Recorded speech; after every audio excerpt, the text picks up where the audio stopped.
மகாராணி மதுரையிலேருந்து சுமதி பேசுகிறேன்.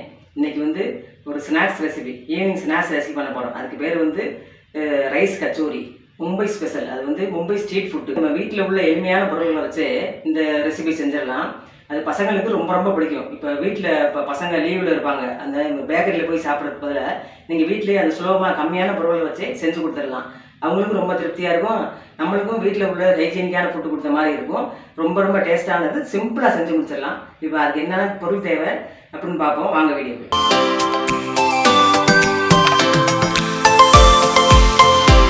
ரைஸ் கச்சோரி பண்ணுறதுக்கு நம்ம வந்து கடையில் வாங்கின அரிசி மாவு தான் எடுத்துக்கிறேன். கடையில் வாங்கின பச்சரிசி மாவு, இந்த கப்பில் வந்து 1.5 கப்பு அரிசி மாவு போடுறேன்.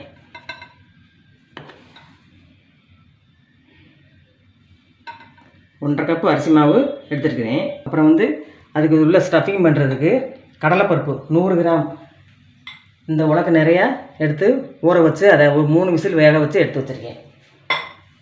இப்படி தொட்டு பார்த்திங்கன்னா நல்லா டக்குன்னு மசியணும், அந்த மாதிரி இருக்கணும். 100 கிராம் கடலைப்பருப்பு, அதுக்கு ஒரு பெரிய வெங்காயம் பொடிசாக நறுக்கி வச்சுருக்கிறேன்.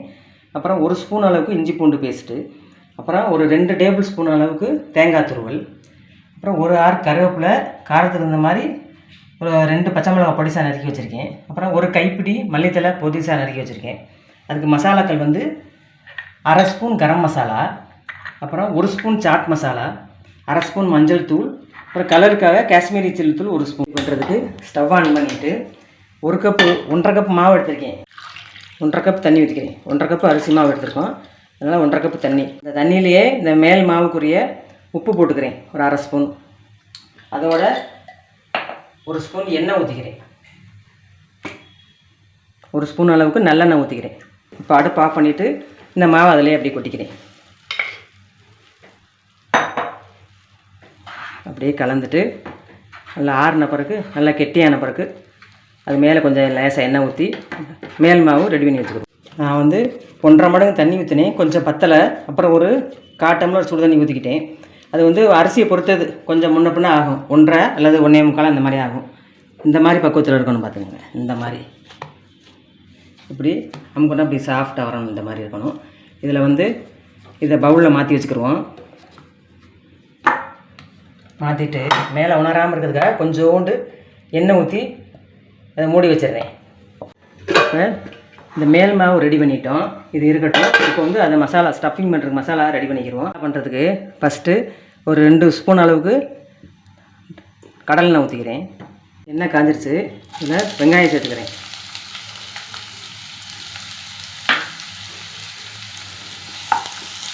வெங்காயம் வதக்கிட்டு இருக்கும்போதே இந்த இஞ்சி பூண்டு 1 ஸ்பூன் அளவுக்கு அதையும் சேர்த்துக்கிறேன்.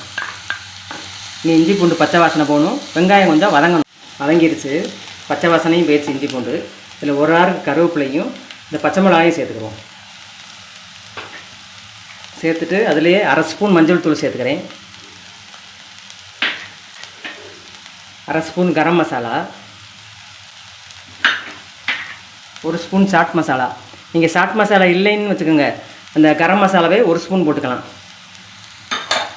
அப்புறம் கலருக்காக காஷ்மீரி சில்லி தூள் 1 ஸ்பூன். இதெல்லாம் நல்லா சேர்ந்து கலந்துட்டு அதிலே 2 ஸ்பூன் தேங்காய் துருவல் போட்டுக்கிறேன். 2 டேபிள் ஸ்பூன் தேங்காய் துருவல். இதுவும் இந்த தேங்காயோட இந்த மசாலாக்களும் சேர்த்துக்கிறோம். வதக்கிட்டோம். அதிலே இந்த வேக வச்சு வச்சுருந்த கடலைப்பருப்பை நல்லா மசிச்சிட்டேன், கையிலே மசிச்சிட்டேன், அதையும் இதில் சேர்த்துக்கிடுவோம்.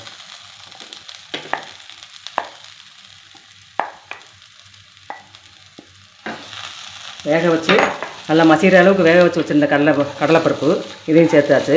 இதுக்கு தேவையான உப்பு சேர்த்துக்குவோம். இப்போ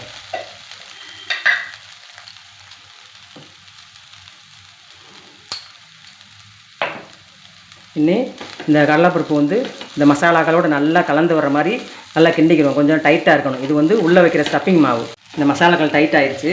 இது கொத்தமல்லி தழை சேர்ந்துட்டு அடுப்பு ஆஃப் பண்ணிக்கிறோம். இப்போ ஸ்டஃபிங் மாவும் ரெடி ஆகிடுச்சு, மசாலா ரெடி ஆகிடுச்சு. இதில் வந்து சூடோடு இருக்கும்போதே 1 ஸ்பூன் நெய் ஊற்றிக்கிறேன். நல்லா ஆறிடுச்சு. இந்த உள்ளே வைக்கிற ஸ்டஃபிங் வந்து நல்லா ஆறிடுச்சு. இதை வந்து ஒரு நெல்லிக்காய் அளவுக்கு எடுத்துருக்கேன். எடுத்து இதை உருண்டை பிடிச்சிக்கிறேன். இப்போ இந்த உள்ளே வைக்கிற ஸ்டஃபிங் மசாலா உருட்டியாச்சு. இப்போ மேல் மாவை உருட்டிக்கிறேன். அதே அளவுக்கு மாவு எடுத்து உருட்டிக்கிறேன். இப்போ இந்த மேல் மாவும் ரெடி பண்ணிட்டோம். இதை வந்து இந்த மாதிரி நல்லா கொஞ்சம் நல்லா தகடாக தட்டிக்கிறேன். இந்த பிளாஸ்டிக் சீட்டில் வச்சு எண்ணெய் தடவி நல்லா தகடாக தட்டிக்கிடுவோம். தட்டியாச்சு. இதில் வந்து அதை ஒரு மசாலாவை எடுத்து வச்சுக்கிடுவோம். வச்சுட்டு இதை அப்படியே உருண்டை ஆக்கிடணும். அப்படி உருண்டை ஆக்கிட்டு இந்த மாதிரி இருக்கணும்.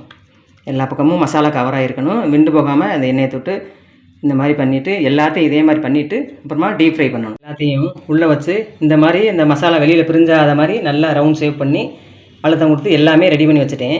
நீ வந்து இதை டீப் ஃப்ரை பண்ணி எடுத்துக்குவோம். எண்ணெய் ஊற்றிக்கிறேன். ஃப்ளேமை நல்லா லோவாக்கிட்டு இதெல்லாம் எடுத்து வச்சுக்கிடுவோம். லோ ஃப்ளேம்லேயே நல்லா ரோஸ்ட் ஆகணும். ஒரு நிமிஷம் நல்லா ரோஸ்ட் ஆகிடுச்சு. ஒரு நிமிஷம் ஆனதும் அதை அப்படியே திருப்பி போட்டுக்கிடுவோம். கேர்ஃபுல்லாக திருப்பி போடணும். பக்கம் முருகலாகிடுச்சு. இதை எடுத்துக்கிடுவோம்.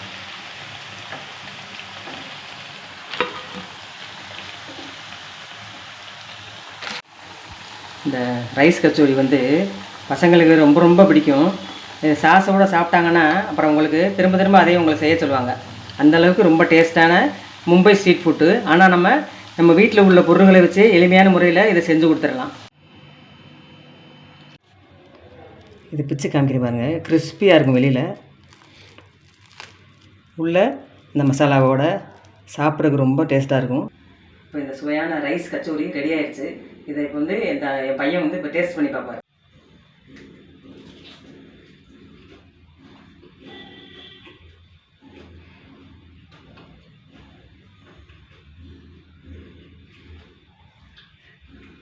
வாவ், வேறு லெவல்மா.